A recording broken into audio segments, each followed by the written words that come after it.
এই মুহূর্তে যে চিত্রটি দেখছেন এটি নির্বাচন কমিশনের ভবনের সামনে। এমন কঠোর নিরাপত্তা কিন্তু রাখা হয়েছে পুরো এলাকা। এবং যদি বলে রাখি যে ইসি পুনর্গঠনের দাবি এবং যে নির্বাচন কমিশনের উপর যে অনাস্থা, সেই অনাস্থার প্রেক্ষিতে কিন্তু এনসিপির যে বিক্ষোভ এবং সেই বিক্ষোভকে কেন্দ্র করে মূলত এই কঠোর নিরাপত্তা। আমরা যদি একটু বলে রাখি যে এই এলাকাতে ইতিমধ্যে কিন্তু এনসিপির নেতাকর্মীরা তারা কিন্তু আসতে শুরু করেছেন এবং তারা এই মুহূর্তে কিন্তু আমরা দেখতে পাচ্ছি যে এই যে ইসির যে কার্যালয় রয়েছে, ইসির যে ভবন যে রয়েছে, সেই ভবনের সামনে কিন্তু আমরা দেখতে পাচ্ছি বেশ কিছু নেতাকর্মী তারা কিন্তু এখানে জড়ো হয়েছেন এবং আরো নেতাকর্মী কিন্তু আসবেন এমনটি কিন্তু আমাদের জানিয়েছে। দর্শক, আপনারা দেখছেন কালের কণ্ঠ, সাথে রয়েছি আমি আব্দুল হামিদ। আমাদের এই জায়গাটাতে আসেন। ইতিমধ্যেই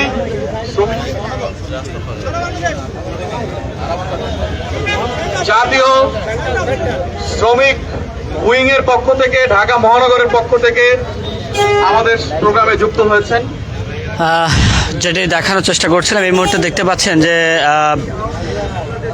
এনসিপির নেতাকর্মীরা তারা কিন্তু এখানে আসতে শুরু করেছেন এবং তারা কিন্তু বিভিন্ন ইউনিট থেকে কিন্তু তারা এখানে আসা শুরু করেছেন। একটু যদি বাইরের চিত্রটি দেখানোর চেষ্টা করি, বাইরে কিন্তু আমরা দেখতে পেয়েছি পুলিশ সদস্যরা রয়েছেন, এপিবিএন এর সদস্যরা রয়েছেন, পাশাপাশি আমরা র্যাবের সদস্যদেরও কিন্তু আমরা দেখতে পেয়েছি। মূলত এভাবে কিন্তু ছোট ছোট মিছিল নিয়ে কিন্তু তারা তাদের যে বিক্ষোভ কর্মসূচি সেটি কিন্তু পালন করতে আসছেন।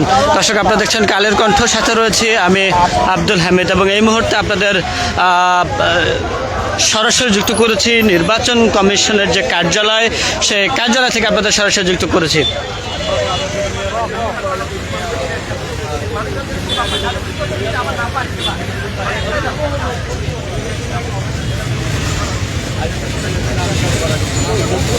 আপনারা যারা ইতিমধ্যে আমাদের প্রোগ্রামে এসেছেন, আমি প্রোগ্রামের আমাদের যে জায়গা আমরা দাঁড়িয়েছি, আমাদের আশপাশে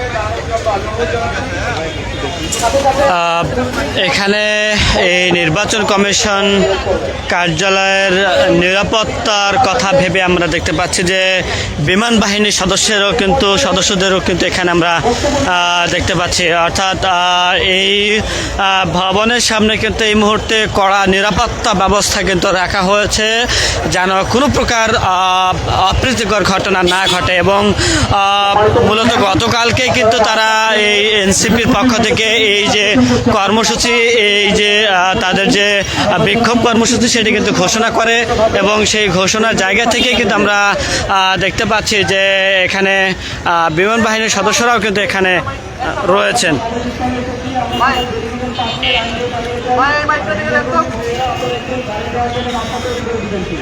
টানা সপ্তমবারের মতো বেস্ট টিস্যু পেপার ব্র্যান্ড হিসেবে স্বীকৃতি পেয়েছে বসুন্ধরা টিস্যু। যেটি দেখানোর চেষ্টা করছিলাম যে নির্বাচন কমিশন ভবনের সামনে যে পুলিশের নিরাপত্তা ব্যবস্থা সেটি মূলত দেখানোর চেষ্টা করছিলাম এবং এই যে পরিস্থিতি এখানকার পরিস্থিতির কারণ হিসাবে যদি বলি যে গতকালকে কিন্তু আমরা এনসিপির পক্ষ থেকে জানতে পেরেছি এবং তারা যেটি জানিয়েছেন যে তাদের যে কর্মসূচি, এই কর্মসূচি মূলত নির্বাচন কমিশনার অর্থাৎ ইসি পুনর্গঠন এবং তাদের উপর যে অনাস্থা, সেই অনাস্থা বিষয়ে এবং এই যে ইশরাক ইস্যু নিয়ে যে ঘটনাটি ঘটছে এটিও কিন্তু তারা দায়ী করেছেন এই নির্বাচন কমিশনারের উপরে এবং পাশাপাশি নির্বাচন সংস্কার বিষয়ে যে বিষয়গুলো এসেছে সেই বিষয়গুলো নিয়েই মূলত তারা আজকে এই নির্বাচন কমিশনের সামনে অবস্থান করছেন এবং স্থানীয় সরকারের নির্বাচনের কথা কিন্তু তারা বারবারই বলছেন এবং সেই জায়গা থেকেই মূলত আজকে তাদের যে কর্মসূচি, সেই কর্মসূচিটি কিন্তু তারা পালন করছেন। দর্শক, আপনারা দেখছেন কালের কণ্ঠ, সাথে রয়েছি আমি আব্দুল হামিদ। এই মুহূর্তে আপনাদের যুক্ত করেছি নির্বাচন কমিশনের যে কার্যালয়, নির্বাচন কমিশনের যে ভবন, সেই ভবনের সামনে থেকে আপনাদের সরাসরি যুক্ত করেছি। এই সংগ্রামে 2000-এর অধিক ভাই ও বোনেরা শহীদ হয়েছে, অসংখ্য ভাইরা আহত হয়েছে। আবার যদি বলে রাখি যে